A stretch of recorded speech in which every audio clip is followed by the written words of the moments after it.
Something happened to me on a dark night in 1976. It was December 19th, a day that will change my life forever. It was the day I died. You were dead for 19 minutes. When I came back, I did not come back the same. How do you feel? I did not come back alone.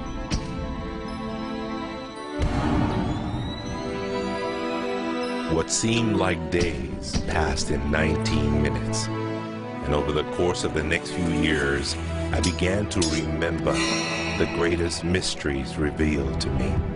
Anything is possible.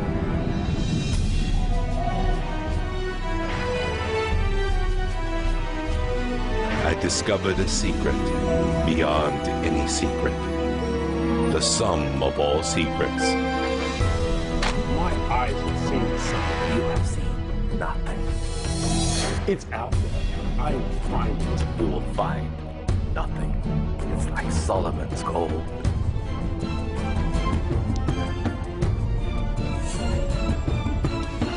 It was the key to Solomon's wisdom. The secrets of the Knights Templar and of the Freemasons. He must be stopped. Courage, my dear boy. Be strong, be brave.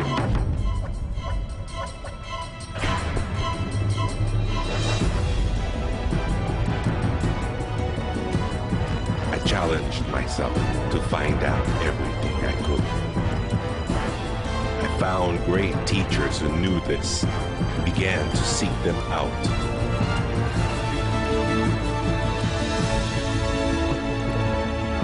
اسأل أؤمن واسمع.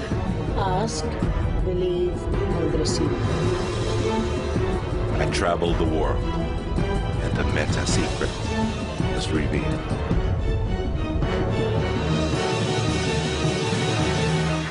Time has come. I became a messenger to deliver all that was made known to me.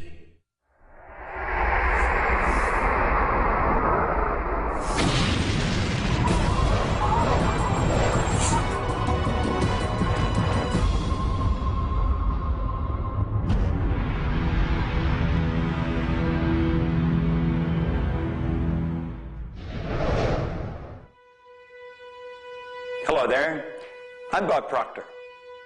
Meta is a nice word. It's a word most people don't understand. We talk about metaphysical, we'll say, oh, that's bad stuff. No, it's just what you can't see with these eyes. You got to see with an inner eye of understanding. Meta is beyond the physical. Do you know that 99% of our population has been programmed to let the outside world control the inside? If you want to get what you want, you let the inside world control the outside. That's what the meta secret's all about.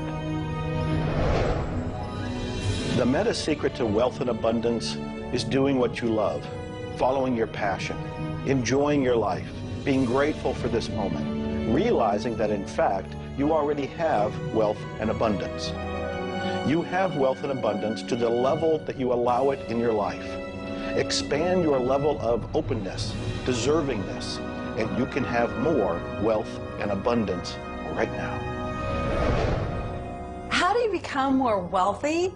You become more grateful. Studies here in the U.S. show that grateful people earn more money and are better at innovation. So the first step to becoming more wealthy is become more grateful. Find the good in your world right now, and you'll take a first step to become more wealthy. The meta secret to wealth is knowing exactly what you want and then being willing to pay the price to get it. Most people think that wealth just comes out of having this impression in your mind that you're going to live an abundant life. And that's an important piece of it, but it's incomplete. If you look at the word attraction in the law of attraction, the last 6 letters spell action, A-C-T-I-O-N. One of my favorite words is satisfaction. We all want to have satisfaction. And again, in Latin, satis means enough. enough action, satisfaction, enough action produces the result. You know, I've been very, very successful with the Chicken Soup for the Soul books, and everyone thinks, oh man, you were lucky, you had this great idea. And we use the law of attraction. We visualize and we put up posters around our office that simulate a bestseller list with our name #1. We visualize bookstore windows full of Chicken Soup for the Soul books, all of which came true. But there's a asking and a believing and a receiving, the 3 steps that I think of in the law of attraction. And the second part of believing is taking action. Because if you believe that your action is going to pay off, you'll take the action. So believing doesn't just mean like sitting there going, I believe I can be wealthy. It means doing the things that produce wealth. The key to abundance is to act in spite of fear, act in spite of doubt, act in spite of worry, act in spite of inconvenience, act in spite of uncertainty, act in spite of anything. If we're talking about metaphysical, we're talking about beyond the physical. So what we've got to do is go inside. We have been programmed to live from the outside in. We're letting what's going on outside of us control what's going on inside. If we're going to get into the meta side of our own personality, we've got to get away from this physical instrument we've got and move into the higher side of our own personality. And start to understand that we live simultaneously on 3 planes of understanding. And we work from a higher to a lower potential. If you're working with electricity, any electrician, any engineer will tell you that you have to work from a higher to lower potential. If you go contrary to that, you're not going to get any use out of the electricity. Well, when you're working with the mind, you don't start with the physical and work up. You start with thought and work down. Thoughts are of a spiritual nature. Spirit's omnipresent. Where's thought? Thought's omnipresent. 100% evenly present in all places at the same time. I can be underwater and think. I can be in an airplane and think. I've had the pleasure of working with a couple of the astronauts that have been on the other side of the moon, and they could think. Not only could they think on the other side of the moon, they could transfer their thoughts to somebody here on Earth. It's just a form of telepathic communication.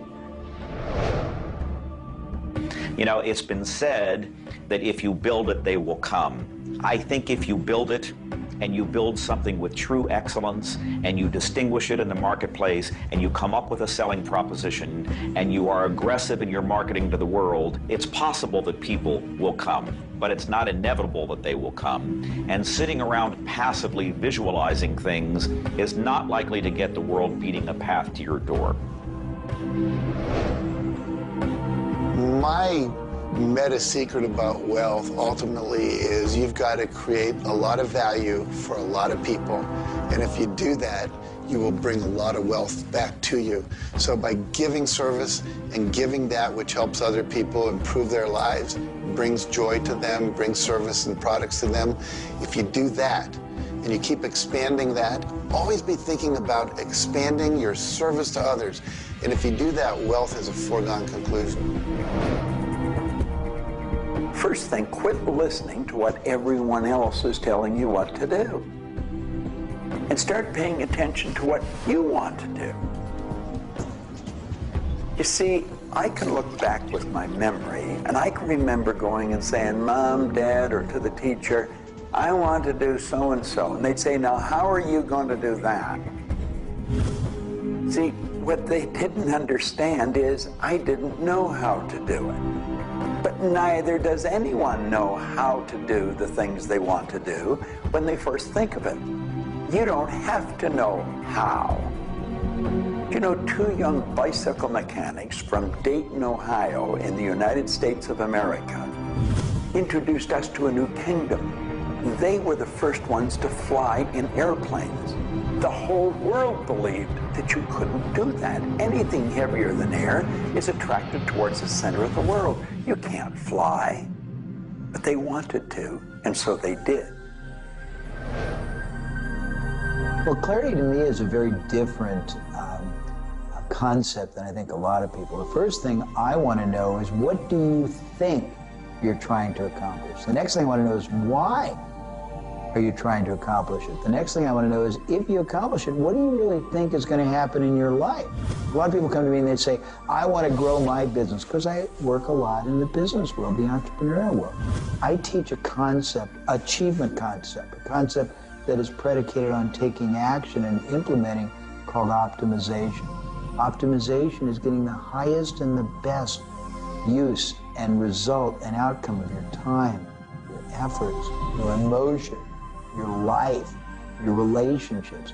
But you can't begin, and this is where a lot of people, I think, really fall down. You can't begin to optimize until you take the time to observe, examine, and identify not all, but the scope of options and alternatives and other possibilities available to you, number one, to achieve the goal, and number two, as an alternative goal. Clarity is power. Just by being clear, you will automatically begin to magnetize things to you, to your life. The law of mentalism is about the mind. Everything that we have ever created, everything that has ever existed, existed first in the mind. All thoughts are the beginning of all things real. All things that you can touch and feel began in the mind. So if you want to be wealthy, you've got to decide what wealth is to you. Define it. What does it mean? How much money do you have to have? For me, financial independence meant having $30 million producing income, which allows me the lifestyle I want without having to work. And so I've achieved that. But I knew exactly what I wanted because I looked at what it would cost me to live my lifestyle. Most people don't know their net worth. They don't know their income levels of what would be required to produce what they want. They say they want to own a yacht, but they don't know what a yacht costs. They don't know what it costs for the slippage fee. They don't know what it costs to maintain a yacht. So go out and create your ideal lifestyle and then figure out exactly what it would cost to live it, and then set that number as the number you want to achieve. Then believe you can achieve it. Visualize it every single day. Take action when the action comes. Ask for what you want. Reject rejection. Give up any idea of failure. Just persevere until you continue on, until you produce the result you want. The law of attraction's a good starting point for thinking about how to improve your life. You want to align your thoughts and your beliefs with what you want your life to be. But the law of attraction itself, by itself, won't allow you to achieve the abundance that you need. There are certain steps that you need to take, and these steps are all incorporated in what we call the meta secret. And the meta secret isn't one solitary method or one solitary system. The meta secret is a combination of tools, methodologies, and ways to understand the world and ways to understand how we can change the world. Until I started looking at who I was and who I wanted to become, nothing changed. Because every time I would look and I would blame something else or blame somebody else or just look in a different direction that was not inside, I would get more of what I was creating. Because every time I created something, people would react to that. Every time I took an action that was blaming this or blaming that, people would react to that. And you know what? Then I would react to their reactions. And I was creating an environment that was busy. Instead, an environment that supported wealth and abundance. If you look around, there's nothing but the abundance everywhere that you see. You see the trees growing. You see businesses happening. This is wealth, this is prosperity, this is abundance. If it's not happening for you, it's because unconsciously you have beliefs, counter-intentions, negativity that actually blocks it from coming into your life. It's actually working the law of attraction all the time, but it's happening on an unconscious level. The abundance is there, the wealth is there, but if you don't feel it, if you're not expressing it, it's because inside of you, you may feel you don't deserve it. This is part of the unconscious work that has to be done in order for you to feel on a conscious, real, live, earth level what's happening with abundance and prosperity. Abundance, wealth is your natural birthright. If you're not feeling it, it's because of your unconscious beliefs. The law of correspondence, simply stated, is as above, so below, as within, so without. The law of correspondence is simply attesting to the fact that we are human creatures, physically present, but we have minds and we have spirits. So we exist in more than just one plane. We might even be multidimensional beings with multidimensional thoughts, and there may be more to you than just meets the eye. If you want to be wealthy on the outside, you first have to become wealthy on the inside. As above, so below. As within, so without. First, you have to become wealthy in your thoughts. Then you become wealthy in your outer expression of that.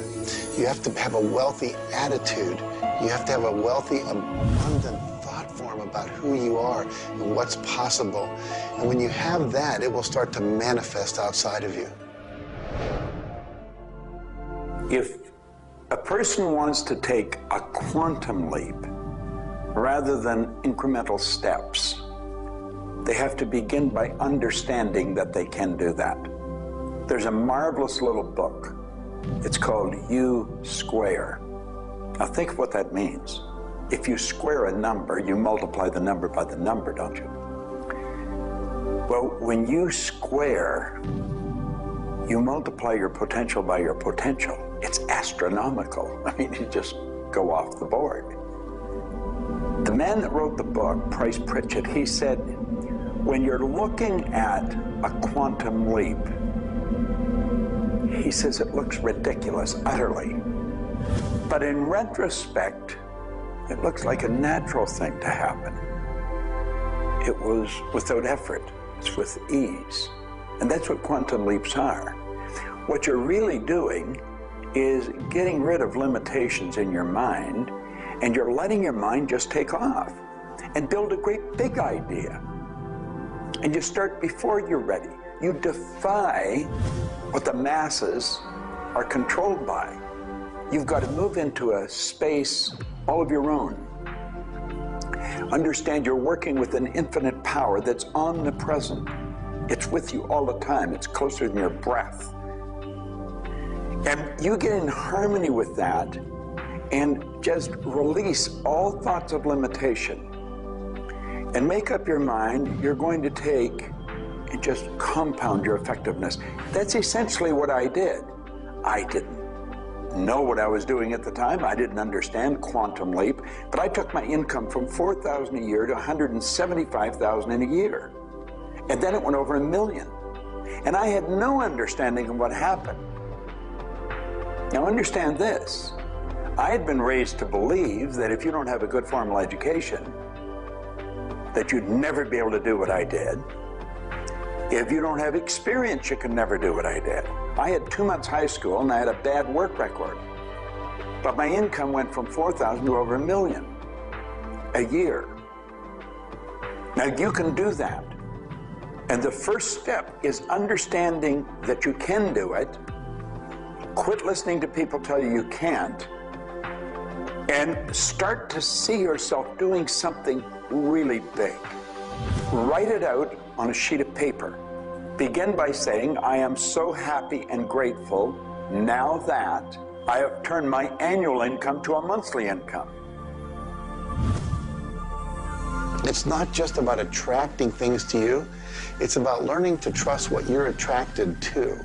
You are naturally going to be attracted to certain kinds of people, to certain movies over other movies, to places you want to vacation versus other places, to workshops you want to take or books you want to read versus other books. Trust what you're attracted to. It will take you where you need to go, and it may not always make sense to you. I remember going to a seminar, and there was a woman teaching about how to triple your income in a year. And at that time, I was probably more like a hippie than I am the entrepreneur that I am today. And my wife, who was against making money at the time, thought it was evil and you should be in total service and all this. She said, I can't believe you're going to that workshop where they're going to teach you about how to make all this money. I thought you were more spiritual than that. I said, honey, I don't know why. I'm attracted to that workshop. I'm going to go there. So I sat down, the woman next to me, we started talking. It turns out she was a veterinarian. And it turns out that our cat had feline leukemia at the time. And I started talking to her about that, and she said, well, I'm the world's expert on feline leukemia. And I said, well, I've heard there's no cure for that. She said, no, there actually is a cure, and I can teach it to you. And so she called my veterinarian, told him what to do. My cat lived for many, many more years than the local vet thought it should. But see, I was trusting my attraction to go to that seminar, and it led me in a path that saved my cat's life, which was not where my conscious thinking was, but it was a very important goal to me to keep my cat alive. Those kind of things will start to happen. Most people are uncertain about something. They're uncertain about their next step. Here's your message. Do it. Do it. Whatever you're uncertain about, do it. Take the step. You will learn so much more. You'll get so much further faster by actually getting in the game than doing it, than thinking about it forever. One of my sayings is, one step in the right direction is worth 100 years of thinking about it. The law of correspondence, the law of mentalism, and the law of vibration all combine to help you understand that the notion of wealth is arbitrary. You're always wealthy in comparison to someone else. You choose a person to compare yourself with, or your wealth or your level of wealth with, and then you decide at that point to be happy with the situation or to be unhappy, and therefore change it. All of wealth is subjective. Understand this, and you understand that there's an ebb and a flow to your finances. The more comfortable you are with how you interact with the world, with the value you give in the world, with the service or the product that you give the world, then you begin to realize your place in the world. And by realizing this, you participate in the abundance that is all around you at every moment and at every time. It is all yours. From the beginning, it was yours. Until the end, it will always be yours.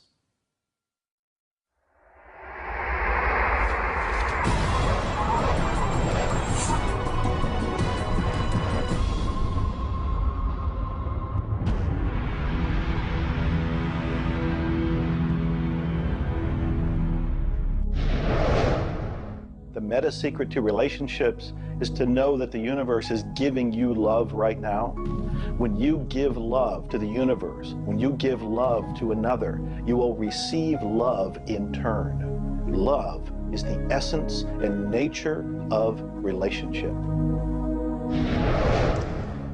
Relationships are a two-way street. It's not just about taking and giving and receiving and getting what you want, but it's also about giving. I like to say that each person should take 100% responsibility for the quality of the relationship.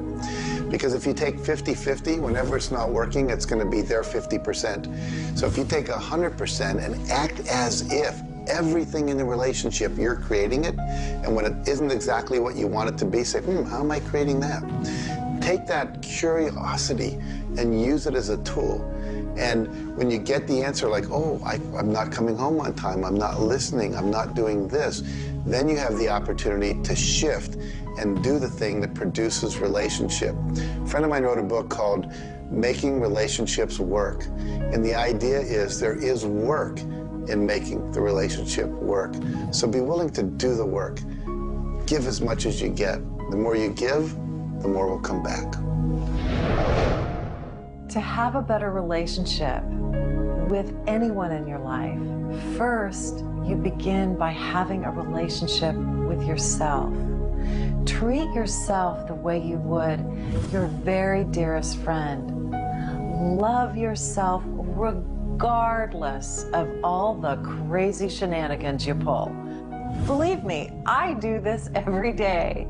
So if you want a better relationship with someone else, love yourself. Relationships are part of what the universe is giving you as a gift. The first and most important relationship is the one with yourself. When you love yourself, you heal yourself. When you love yourself, you become a magnet that people want to hang around, and you begin to attract other people and new relationships. It's all based on love. It's all based on non-judgment. It's all based on total acceptance. The universe has a relationship with you right now, and the universe wants to give you more. Are you ready to accept it? The concept that I can't live without you is a tragic statement to me. The idea that I need somebody else to complete my life, I need somebody else or my life's not worthwhile, is a very sad statement, and I think someone needs to take a good look at themselves when they say that. When you start to think that thought, stop for a second and realize life is full of stuff, and sometimes stuff is potholes, and sometimes stuff is bridges are out ahead, and sometimes there's a detour in life. I heard somebody once say that sometimes the most beautiful scenes in life are the ones we observe on a detour. Have you ever gone on a detour and realized that your life wouldn't have been the same if you hadn't taken that twist or that turn in your life? Next time stuff happens, take a look. Maybe there's something better right around the corner. The law of cause and effect tells us that there's no such thing as coincidences. Everything that happens in this world happens because of a reason. Someone, somewhere, created a cause. It may not be something you are aware of. It may not be something we can even begin to realize or see at this level. But at some level, someone, somewhere, or a group of people, or even us, may have created it. And so as a result, we see the effect. We see the effect around us. We see the effect everywhere on this planet. Everyone asks me, Jay, how in the world can I have a better, a happier, a richer, a more joyous relationship? And it's very simple. First thing is you got to slow down enough to be externally focused. It's all about them. The more interested and externally focused you are on the other person, the more extraordinary their experience will be, and the more naturally they'll reciprocate it. The second, and you're watching me, and I've got a serious side, and you know that, but you got to get in touch with your childlike sense of curiosity, of innocence. The third is you got to be in the here and now, and that's so trite and said so often, but being in the here and now means connecting deeply and being aware of what people are saying and looking at them and being responsive to their feedback and their mannerisms. And the last thing, and the easy thing, is to, again, as I said earlier, enjoy the process. We are so busy, so stressed in our life, trying to get from one thing to another, trying to multitask, that the greatest way to have wonderful relationships is to commit. Commit, not just the time, but your being, to being there, to connecting. For me, the meta secret to relationships is to be the person you're looking for. Whatever it is you're out there looking for, be that and give it away. If you're looking for someone who's loving and kind and compassionate and generous, you need to be loving, kind, and compassionate and generous. Whatever it is you want, you've got to be that and express that out into the universe. And whatever you express out is going to come back multiplied. The meta secret of relationships is for you to develop an identity that brings out the best in your partner and helping your partner to be the best that they can in order to bring out the best of who you are. Criticism seems to be a big problem. If you are really secure in yourself and somebody criticizes you, it isn't going to bother you. Now, if you're insecure and somebody criticizes you, it's really going to bother you. You see, 9 out of 10 times, the person that's criticizing you really wants to help you. They just haven't really learned how to communicate effectively. But let's not let somebody else's criticism or their way of helping us shake us. If we're solid in our own self, and we really understand ourselves, then we can handle it and it won't be any problem. If criticism really rattles your chain or rattles your cage or really upsets you, it's not the criticism that upsets you. It's not the other person's opinion that upsets you. It's how you react to it. And you see, if you were really solid within yourself, you would respond to it. You would thank them for it and say, but I really don't choose to do that. Or you'd say, well, thank you, that's probably a good idea, I'll try it. But they're not going to knock you off track. So it goes back to have a good, sound self-image, a good image of yourself. Maxwell Maltz wrote a beautiful book on that way back around 1960 called Psycho-Cybernetics. Psyche-Cybernetics. Cybernetic is the communication mechanism in our mind. It's the image that we hold of ourselves. It's like a life-governing device. Well, you've got an image of you just same as I have an image of me. And our image controls how we walk, how we talk, how we dress, how we meet and greet people. And it also controls how we handle criticism when it comes our way. And it will come your way, just same as it comes to me and everybody. We want to be solid in our own belief about who we are and what we are. Let's really get to know ourselves. And then, rather than react, let's respond. It doesn't matter how they approach, whether they're diplomatic and trying to help us or whether they're trying to find fault. It won't really make any difference. We will listen to what they have to say, listen to it, and then we'll either accept it or reject it, but it isn't going to affect the relationship with the other person one bit. There is masculine and feminine in everything. Nothing is entirely masculine, nor is it entirely feminine. We have different aspects of yin and yang, of harshness and softness, different aspects of masculinity and femininity in everything. If you take a look at life and see it all as a combination, see how we are always living in combination, then you begin to realize and to also appreciate the law of gender. Relationships are about communion, taking our life and making it sacred through connection with another human being. So communion and making sacred is what relationship is all about. You know, there's a lot of lonely people around. And if you're lonely, I'm going to let you in on a secret. You're always going to be lonely until you become friends with yourself. If you're looking for company outside of yourself, you're looking in the wrong place. You want to go inside.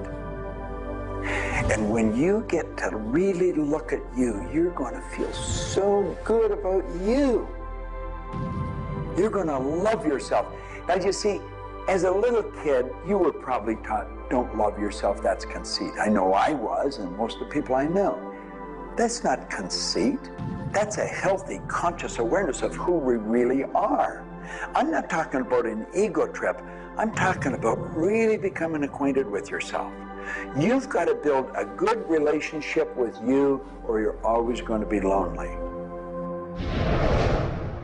When you get angry, look at it as, okay, this is a gift.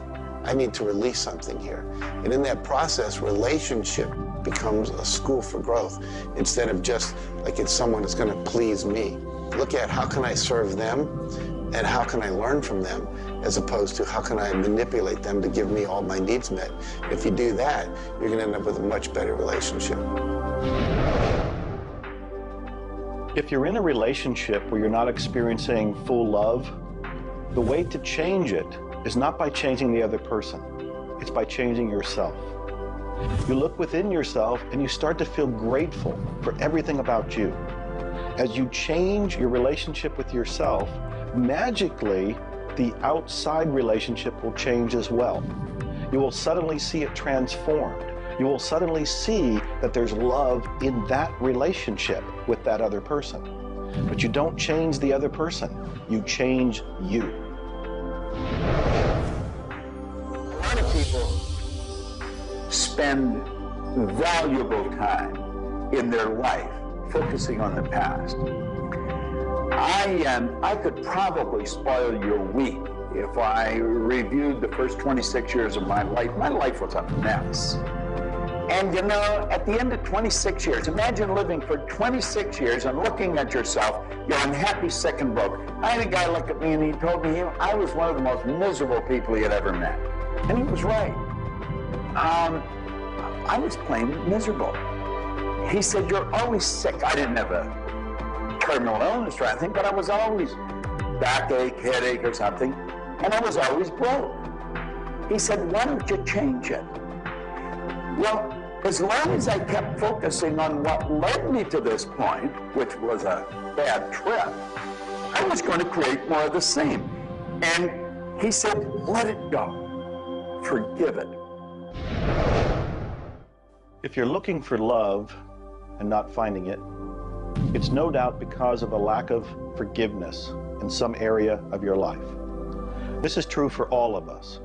You want to look in your life, look at your past, look at all of your relationships, and ask yourself, where have I not forgiven?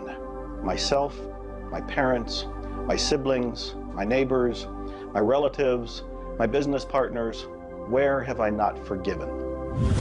When you go and forgive, you release the energy that allows the law of attraction to bring new love and new relationships into your life. How do you do this? You look and ask yourself, where have I not forgiven somebody? Somebody's going to come to mind. It could be you. The second thing you do is say, can I forgive them? Can I forgive myself? Whether you say yes or no, you move to the third part of this, and you start to wonder, what made that person act the way they did at that point? What made me act the way I did at that one point? And you start to go deep into understanding the psychology of behavior, and you realize we're all doing the best we can, yourself included. At that point, when you can forgive yourself and you can forgive these other people, whoever it might be, for whatever may have occurred, when you forgive them, you release all of the energy that's been stuck psychically within your own mind and your body and your soul. And when that releases into the universe now has an open pathway to return to you new love, new relationships, new blessings. It all begins with forgiveness, and you can do that right now. When we talk about love, we're talking about the greatest word in the world. Leadership is a great word, but no word compares with love, because without love, you're dead. There's life in love. There's forgiveness in love. There's really everything. There's thankfulness in love. Now, the problem is learning where do we start, because we find sometimes in families there's no love. In marriages, there's no love. But we quit looking around and we start learning. It begins with me. And when we start learning, we're not too loving ourselves. And it begins with your learning. To me, you could say you're loving, but unfortunately, you love people you like. Love has to be unconditional, loving those you don't like. Now, in my case, when my wife married me, she said she loved me. I told her I loved her. But as soon as we got married, I would say, I love you. She said, well, why don't you act like it? I say, I do act like it. She says, you have a funny way of showing it. I say, well, I love you enough to die for you. She says, try living a little. And so I discovered, as loving as I was, I didn't fit her definition. The law of gender, the law of vibration, and the law of rhythm. All of these figure in relationships. You see, love is a dynamic. Any relationship is a dynamic. When you are actively relating, that's when it's alive. That's when it's fun. When you sit back and you start to look at the relationship, then it becomes static. It becomes a relationship to be assessed, to be looked at. But when you're relating to your partner or your spouse, amazing things happen. It's dynamic, it's moving, it's alive. And that's what all love is supposed to be, alive, and so much more fun. Changes happen all the time. We change. Human beings change. You change, I change, we all change. But if you can change together in the same direction, amazing miracles take place. Words, feelings, thoughts are all aligned. And all of a sudden, You can take on any problem, and it's not an issue. That's what relationships are all about. That's what relating is all about. That's what love is all about.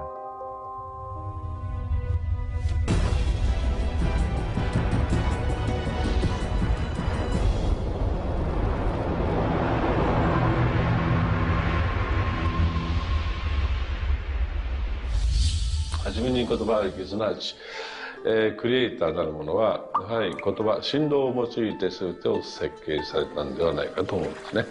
そして、その、振動の、設計図は非常に緻密なもので美しい共鳴振動にあふれたものであったことでありましょう。もし、先ほどの実験をやったように、非共鳴、同士の組み合わせであるならば、それは破壊的なエネルギーとなって、命を形作られるからです。私たちの体は最終的にクリエイターの、いろいろな、試行錯誤によってだんだんこう単純なものから、微生物だとか海の中のものとかそういうものから、小動物始まって複雑なものになっていって、最後の芸術作品として、クリエイターなるものが作られた結果、私たちはあるというふうに思うんですね。その本来の設計というものが、バランスの取れた振動の組み合わせというものが、何らかの要因によって崩れていくときに私たちはストレスを持ち病気になっているんだというふうに考えています。As you've already seen from Dr. Masaru Emoto, water makes up 85% of our body, and the thoughts we think actually create a vibration in the water that has memory. And so you have to think positive thoughts. Again, we go back to forgiveness and letting go, thinking positive thoughts, expecting to be healthy, not listening to what people tell you, not taking in beliefs. I have been out in the sun my whole life. I've never gotten skin cancer, don't intend to get skin cancer, and when stuff comes on about it, I choose not to listen to it because I know that belief would affect me. So I believe that I am a person that my spiritual connection keeps me healthy.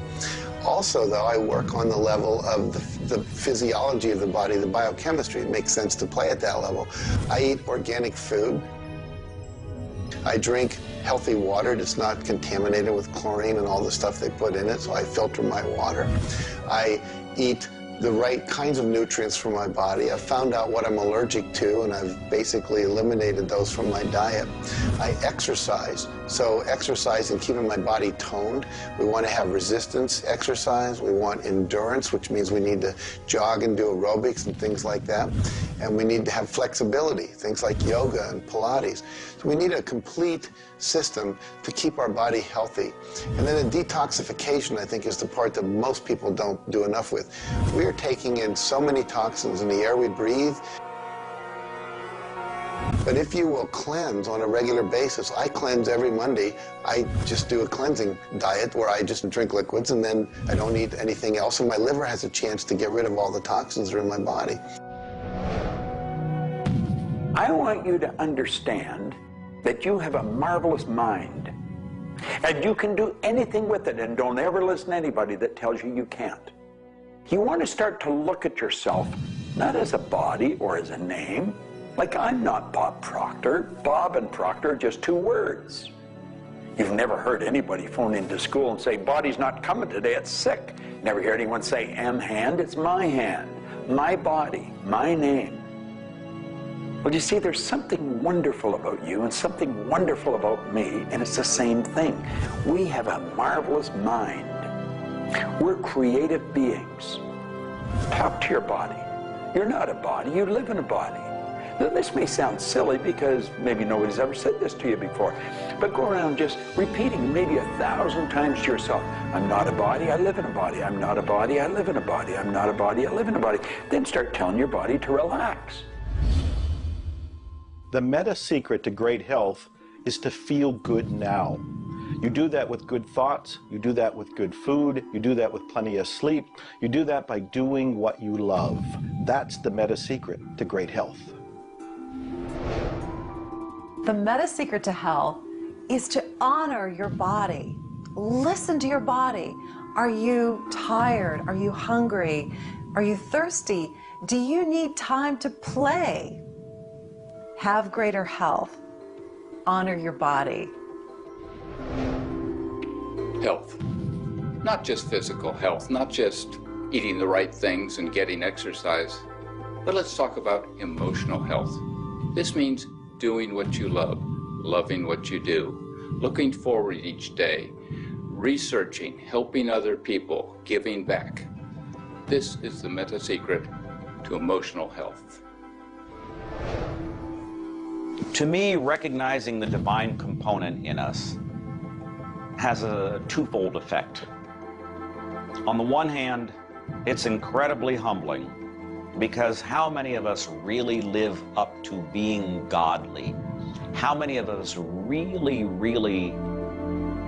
maximize the God-given talents that we're given? How many of us really live lives of fulfilled potential? So on the one hand, it's kind of intimidating, but on the other hand, it's very inspiring. It's inspiring to think, I, as a human being, am capable of being godly. I'm not God. I'm not going to confuse myself with God, but I am capable of being godly. I am capable of a goodness which can resound around the world. I am capable, like God, of using language to bring things into existence. An architectural drawing is the languaging of a building into existence. A marriage contract is the languaging of a relationship into existence. Any sort of contract does that. A novel creates a world that may be more real to us than the so-called real world that we are living in. And being godly is both an obligation, which frankly I feel I fall vastly short of, but also an incredibly inspiring opportunity. And the ancient traditions, not only the one that I come from, but really all of them, teach us this. The law of rhythm is the very fabric of life itself. Rhythm is everywhere. Things are born and things die. We move into a season and we move out of a season. We go within and we go without. We change. Rhythms flow in our emotions as well. You cannot always be feeling happy. Sometimes you'll feel sad, you'll feel down, and then you'll come out of it. Whatever goes up must come down. You've heard the language. Rhythm is exactly that. And the minute you begin to realize that all of life is all about the law of rhythm, then you can flow easily in bad times and then have more fun in happy times. When you start to expect rhythms, know that if you're happy in one direction, you can also be unhappy in the other direction. The law of rhythm surrounds us, works with us, and if you master it, there's nothing you can't do. The meta secret to health and having amazing energy is the ability to look at your world from a perspective that, hey, things aren't always going to go your way, but you know what? As long as you always do your best, as long as you are focused on what you achieve and what you're trying to accomplish, then it's all going to work out. I think one of the most important keys is to recognize in life just about all the limitations that we have are self-imposed. To realize that is the greatest breakout, the greatest. I talk about staging jailbreaks in your life, breaking out of the mental prisons, getting over the walls of the self-imposed impossibilities in life. And it is remarkable what happens when you realize, take a look at what really is holding you back. And very often, almost all the time, it's you. It's you. The power lies within you. See, humor is good. It really is. I don't really understand what it does to you, but I know it does something to your brain. Norman Cousins, who's gone now, but lived a long and very, very effective life. And he had been diagnosed with a disease, and it was killing him. He was literally dying. And one day he got thinking to himself, if sadness and sickness are hooked together, then happiness and health must be hooked together. And so he had people bring in old movie films of Laurel and Hardy and all kinds of different old actors, funny stories. And he started to play them. They made him move out of the hospital. So he rented a suite of rooms in a hotel. And he had these movies playing all the time. And he was laughing, a real belly laugh. And he got better. Now, I think you know when you're laughing, you're feeling good. Start to laugh at yourself. When you make a mistake, laugh at yourself. Don't get serious with yourself. It plays a very, very important role in a healthy, relaxed life. If you want to study it further, get into some of Norman Cousins' material, and he'll explain exactly what it does to the brain that controls the vibration of the body. Start laughing a little more. Have fun. The mind can't be all it is designed to be without the body being everything it was designed to be. But we basically thwart both. Or you can have a great relationship. You can have a great financial situation. You can have a great family relationship. And the big problem in our society, certainly in Western society, people don't exercise, 92% of people don't exercise, they don't eat nutritious things, they don't complement to compensate. It's very simple.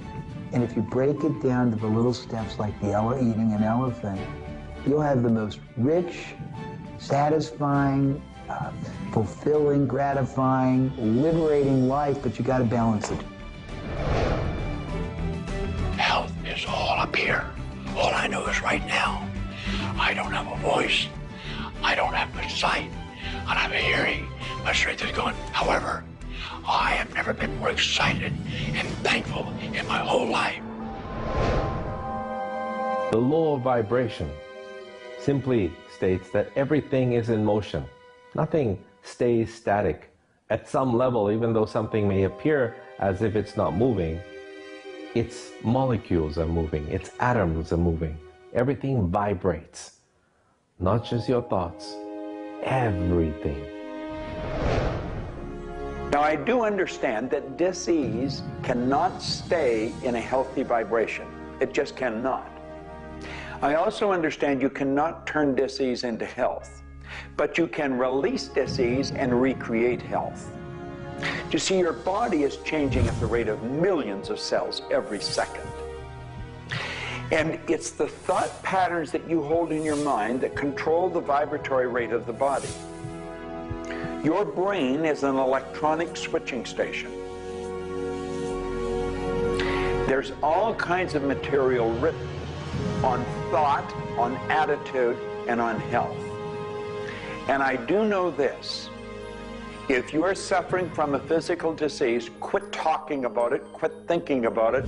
Go to a very competent medical doctor and follow that person's advice, because he or she will tell you what to do physically, but at the same time, instantly begin visualizing every molecule of your being in harmony with the law of vibration. Now, I would have an affirmation that I would repeat. I am so happy and grateful now that every molecule of my being is vibrating in perfect harmony with God's laws.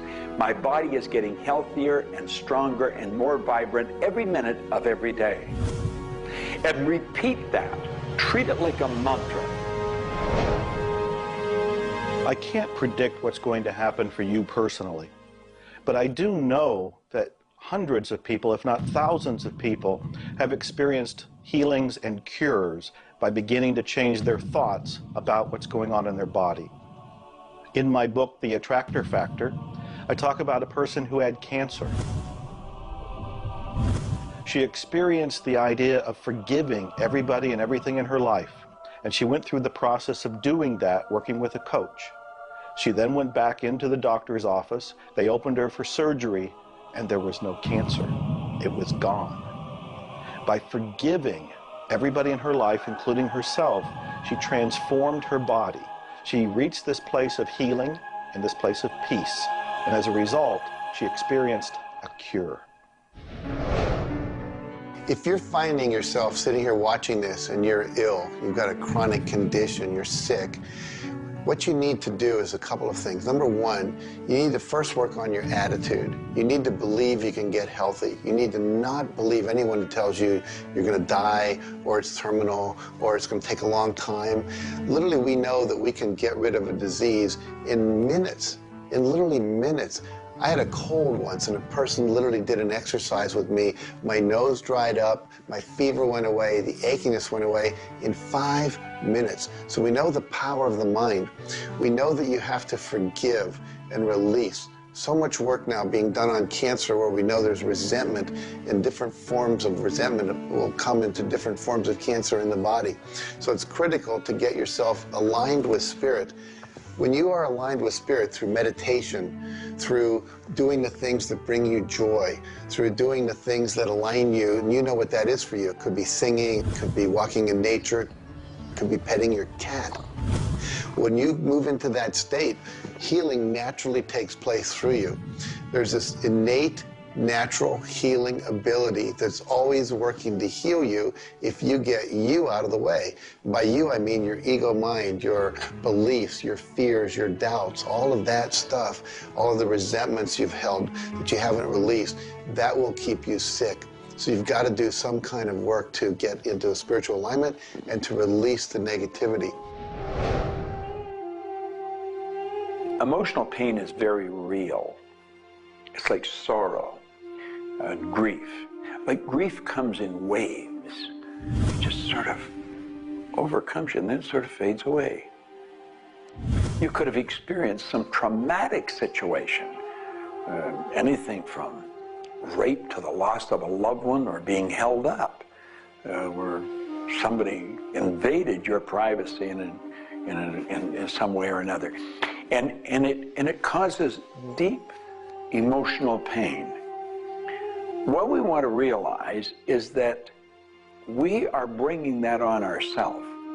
You say, well, wait a minute, you're not bringing it on yourself. No, but you're reliving the situation.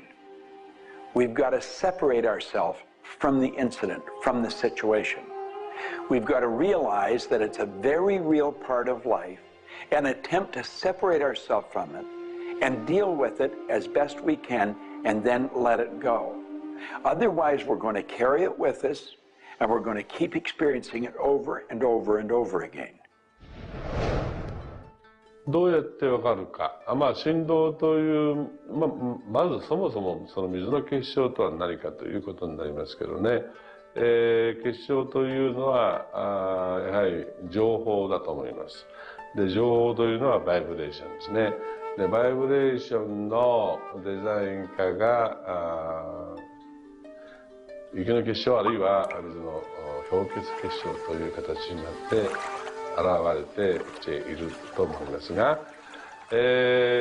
はり我々がなんで美しいとか醜いだとかそういうような認識能力があるのか、あるいはそれだけには全人類本当に、一緒の価値観を僕は持っていると思いますが、それはもうやはりクリエイターがそのように設計されて、いるからだと思うんですね。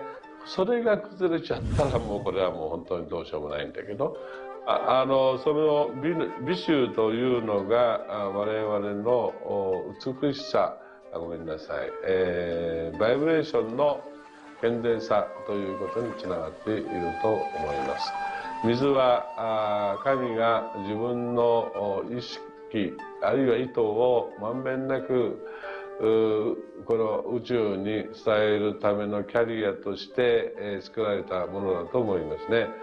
ですから水が別の言葉で言うならば神の、一種のメッセンジャーということになると思いますね。それの形が大げさで言えば結晶という形で表されていると。で神にとってふさわしくないなと思うような現象については水はやはり結晶的にノー、良いものはイエスという判断を示すというふうになっていると思うので、それがなぜできるのかということになってくると、これはまた僕にとっては来世の研究課題かもしれません。Stress is caused, in my opinion, when we take our power and give it to the problem. We want to maintain the power. I'm in control of me. The power is going to stay with me. I am not going to let the condition, the circumstance, or the challenge that I may be facing control me. You can make a decision right now that you are going to maintain your power and you're going to let everything outside stay outside, and you know that when you're in a totally relaxed state, the solution to problems come. Quit getting involved in these sophisticated stress management deals. Release the stress. Let it go. You're in charge of your body. Just say peace, be still. Visualize a beautiful lavender energy flowing right into the crown of your head and circulating right through your body. And then start to imagine every molecule of your body vibrating in perfect harmony with God's laws. You're totally relaxed. You're in charge of yourself. There is no stress where there's relaxation. Be calm, peace, be still. Don't even use that word anymore. Get rid of it. Release it. The laws of cause and effect, of rhythm and polarity, come into play when we talk about your health. Your body is an amazing symphony. Amazing miracles taking place on every part of your body. And what holds it together are fields of force that we cannot even begin to understand. Every day, your cells are renewing until you have new organs generated all the time. Your body and your cells are repairing themselves even as they remove toxins from your body. I can't help to wonder sometimes if you gave that entire symphony a wonderful environment filled with fields of happiness and radiant joy and vitality, how that growing, renewing process might work a little bit better, sort of like happy children in a playground.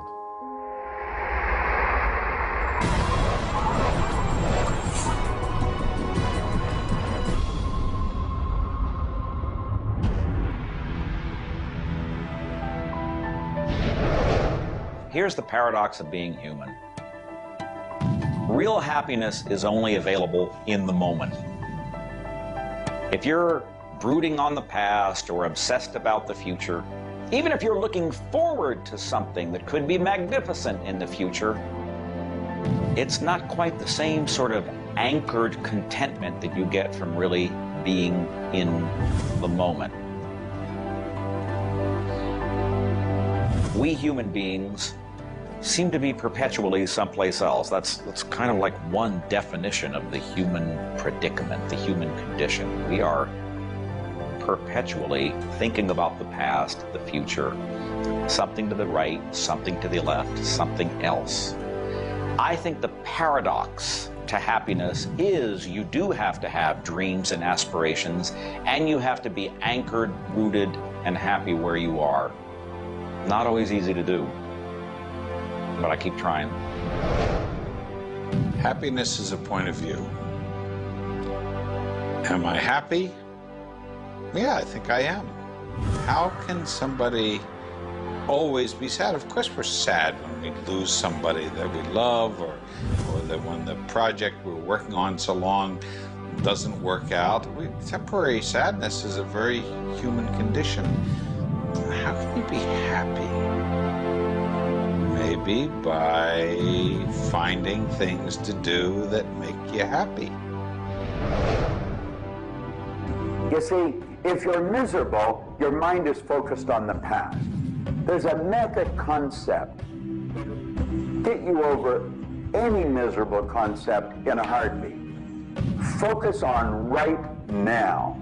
See, you're miserable because of something that happened that you didn't want to happen, or something she said or he said or they did. Forget it. It's in the past. And quit worrying about the future.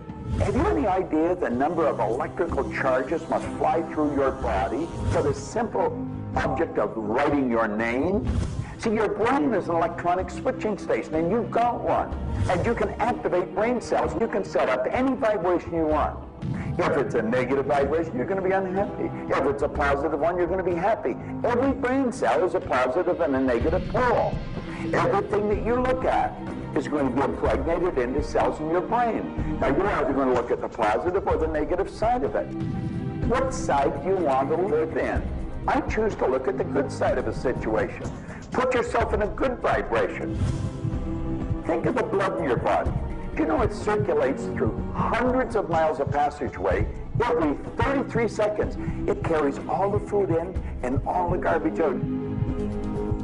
You got more power in your little finger than you need to light up your home for the year. There's about 11 million kilowatt hours per pound of potential energy locked up in your body. And you're probably saying, I haven't got any energy. That's because you're miserable. Get out of it. Get over it. Focus on now. One of the most important things you need to do in your life is discover your life purpose. I believe that everybody is born with an individual and unique purpose. And when you are doing your life purpose, when you're living it, expressing it, fulfilling it, you're happy.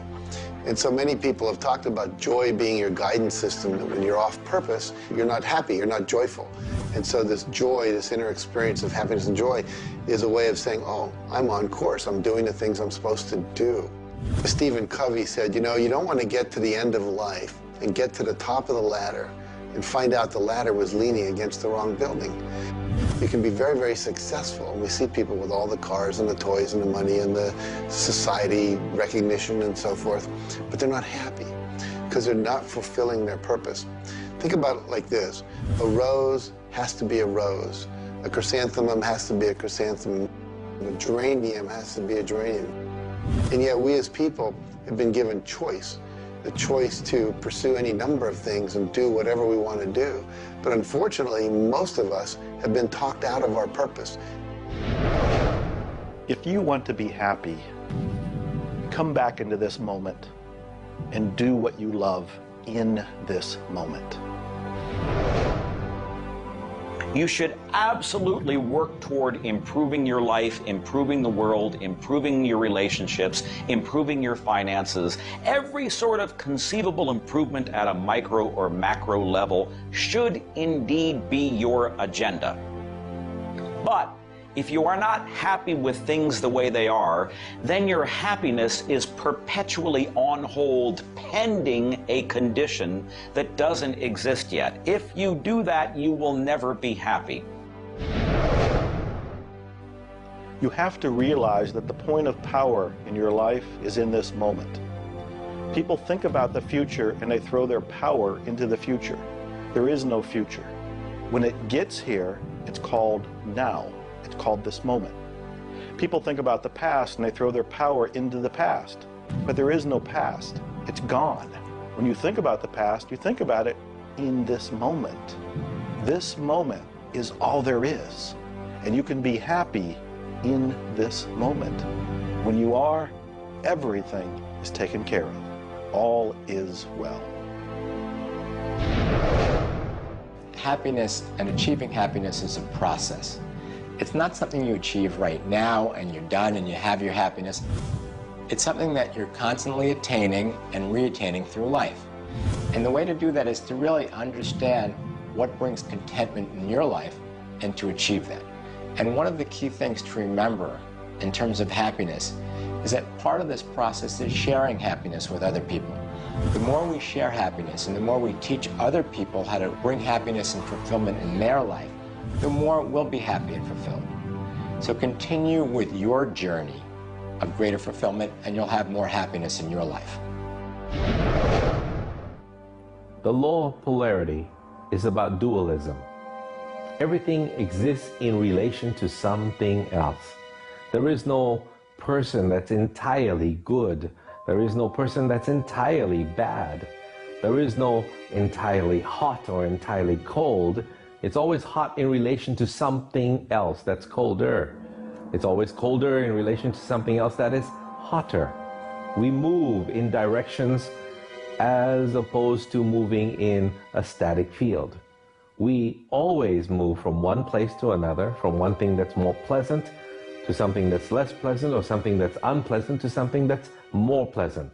There is a movement, and this movement exists because of polarity. Happiness is what you want, and happiness you can have right now. Why aren't you feeling happy? Why isn't anybody feeling happy? Because psychologically they use unhappiness as a motivator. They think by being unhappy, angry, desperate, frustrated, whatever the feeling might be that's not happiness, that it will whip them forward. It'll make them take action. And it's something that actually shoots themselves in the foot.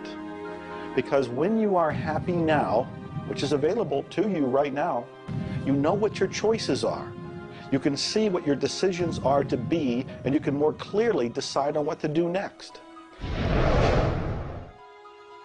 It comes into really understanding something about ourselves. We should start at a very early age, and we should ask ourselves, who am I? You know, what really makes me tick? And get to know ourselves. We're in a hurry to get a car or build a business or buy a house. We should introduce ourselves to ourselves. School hasn't done it. Our parents aren't doing it. You go to work for somebody, they're not going to do it. So if you don't do it for yourself, you're not going to do it. This deals between you and yourself. Pogo said, we have seen the enemy, they are us. Whatever has happened in your life, whatever's going on for you, if it's not the way you want it, any situation, consider the fact that everything happens for a reason, and that reason is there to serve you. How can you reframe this? How can you relook at this in such a way that helps you, that supports you, that puts you on the path to success and positivity again? It doesn't help you to be negative. It doesn't help you to wallow. All that can do is bring you down. It's time to change your mind. It's time to reframe, relook at it, have a new perspective, a new view, and put this in the light of this was there to serve you. There's no accidents in the universe. This happened for a reason, and that reason is there to help you. We grow up with the idea rich people aren't happy. Well, I know rich people that are laughing. They're very happy. And of course, I know people that are very wealthy and are very unhappy. I remember old Nightingale one time saying, since it doesn't make any difference whether you're rich or not, if you're happy or not, you might as well be wealthy. And then if you're miserable, you can at least be miserable in comfort. We've got to understand that all the money in the world is available to us, but we have to earn it. Now, that does not mean we should work. This is where the meta secret really comes into play. Working happens to be the very worst way to earn money. We should work for satisfaction. People should go to work at what they love doing. When we think of work, what we're really talking about is how we spend our days. Work has probably a bad energy attached to it. We should spend our days doing what we absolutely love to do. When it comes to the fear of failure, you look at your life and you ask, if I pursue my dream, my passion, my love, and it doesn't work out, will I still be okay? Can I still love myself? Will life still go on? When you realize that the answer is yes, you remove the fear of failure. When you remove the fear of failure, you have energy to go forward and actually make it a success. Well, what about the fear of success? When you are successful, you can make a difference in the world. If you really want the world to be a happy, prosperous place, Contribute a happy, prosperous person to it. You. The meta secret to happiness is that there is perfection in imperfection. That when we accept our environment for what it is and the people around us for who they are, we can make a big difference. Happiness. What makes you happy? Everyone is not the same. For me, it's research. I love researching and writing and putting multimedia programs together. And this allows me to do something else that I love, traveling the world. I travel more than 6,000 miles, that's 9,000 kilometers, every week. I've been to more than 52 countries. I board an airplane every 2.5 days. I've been around the world more than 16 times in just a couple of years. I enjoy that. Meeting new people, meeting new audiences, helping people. What makes you happy? That's what makes me happy. A key component to lift yourself out of depression is human connection. Go connect with another human being. Another powerful tool is movement. And a third is laughter. Go play and have some fun and watch your spirits begin to lift.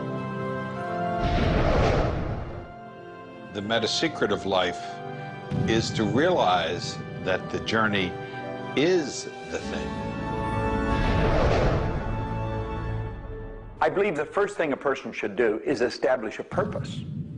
Why are you even here? Why do you get out of bed in the morning? Why are you living? I honestly believe every one of us are hardwired to do something. So how do you decide on your purpose? You decide on it by asking yourself, what do I really love doing? So you have your purpose. This is what you're going to do with the rest of your life. And then you build a vision. Then your goal is taking a bite out of that vision. Now, when you do that properly, you're going to love what you do. When you wake up in the morning, you can't wait to get going, and you're going to be doing it until you go to bed at night. Therefore, all of your day, all of your hours are filled doing with what you love to do. That's called living. Everything else is dying. See, there's a basic law of life. It says create or disintegrate. You're growing or dying. Find out what you love, dedicate your life to it. Most of us, when we approach happiness, are looking for someone out there to make us happy, some event to occur, and then we'll be happy. If I get to the retirement stage, if I get my car, if my wife is nice to me, if my son comes home on time, then I'll be happy. The truth is, happiness is an inside job. It's a choice. When I have an expectation on how someone else should be, I've given my power over to them. What I want to do is simply learn how to create joy and happiness inside myself. And we can do that in numerous ways, by doing the things we love, by focusing on the good qualities in ourselves, by choosing to focus on the good qualities in others instead of being judgmental. Once we realize that happiness is an inside job, and I get to be as happy as I choose to be, not as happy as other people make me, the reality is I can move into a state of pretty much constant joy and bliss. Stuff happens. Life happens. And then you get to choose. Look, you have a mission to do. You have to find meaning in your life, and you have to share it with others. There's a whole world out there that is suffering, that is in survival. They are grieving and they are hurting. You and I can make a difference. You begin right now by looking at your life, no matter what's going on in your life right now, and you find the good in it, the positive in it, the growth-oriented reasons for whatever it happens to be. You find the good in it, and whatever is happening, you turn it into something positive. You turn it into something good, and you go and share it with the world. You will become an inspiration to others. People model other people's behavior behavior, and that's how the world changes. You be that inspiration for success. You be the model for change. You be that person that has meaning in their life, and you will give meaning to yourself and others. It all begins with you. You have always had, you have at this moment, you will always have in the future, the power to achieve, to accomplish, to have anything and everything you want in the terms of monetary, wealth, prosperity, in terms of health, in terms of happiness, relationships. However, it will never, ever occur until and unless and until after you first are clear on the specific goals. Number two, you are very clear on the action steps. Operative word is action steps you have to take. Number three, you have an action step-based plan, a strategy, and the steps are just the tactics. You implement it in a timely, regular, scheduled way. Number four, you monitor, you pulse, you really pay keen attention to your progress. And you adjust if it's not what you want, and you adjust higher if it's better than you want. And number five, you focus on other people's benefit. You don't be self-consumed. You do those five things, the world really is your oyster. You know, you find people that are quite comfortable with what's termed uncertainty. The truth is there isn't any uncertainty. There's only the law. And the law decrees that everything happens the way it's supposed to happen. If we build the image in our mind of what we want, and we're true to that image, that'll control the vibration we're in, that controls what we do, and it controls what we attract. Now, the problem is, we let that image get out of the way every now and then, and we're controlled by something outside. And that takes us off track. We've got to correct it and come back on track. But a person that has direction in their life, there's no uncertainty. There's only good stuff coming. It's stuff that's going to cause the image in our mind to move into form. And so we wake up every day wondering what part of it's going to show up today and where's it coming from and who's going to deliver it. Every day holds something really good for us. Alfred Adler, the great psychologist, said, "I am grateful to the idea that has used me." I love that. Get a big idea and understand that you're going to see it move into form, and that's just as certain as the night following the day, because that's governed by law too. The laws of correspondence, of vibration, polarity, and rhythm come into play when you talk about the meaning of life and happiness. We make our happiness dependent on what other people can do for us instead of what we can do for ourselves. You know, there's a concept they don't teach you in school. It's called enough. Sometimes what is enough for one person may not be that way for somebody else, and we want more. And when you want more, you're setting yourself up for disappointment, because not always will you get more. Sometimes you do, but it's not all the time.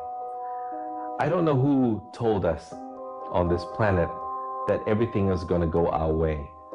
Sometimes things will go your way, sometimes they won't. We've got to learn to accept this. That's the rhythm and the flow of life. All of life is filled with possibilities. And when you see possibilities, well, it allows you to accept failures as not final. Failures are learning lessons. The American Indians, the Hopi Indians in the Southwest, well, they have a belief. Every day they wake up and pray to the Great Spirit, and they say, "Oh, Great Spirit, allow us today, this day, to make 20 mistakes." You see, they believe that by making mistakes, by failing, you actually learn more. You add to this wonderful fountain of wisdom that is called you over a period of time. And if you don't fail, they say, you don't learn anything. So how many times have you failed? I know I have failed a lot. But over the course of the years, I also knew something that was different. And that was that I was responsible for my own happiness. I knew that there was laughter everywhere, but I also knew that if I wanted to participate, that laughter has to come from inside, not from outside. And that's the nature of spirit, and that's the nature of who you are, and that's the meta secret to everything possible. This is our home. We have nowhere else to go. Earth gives us everything we need to celebrate life. Everything you do will either hurt or heal our planet.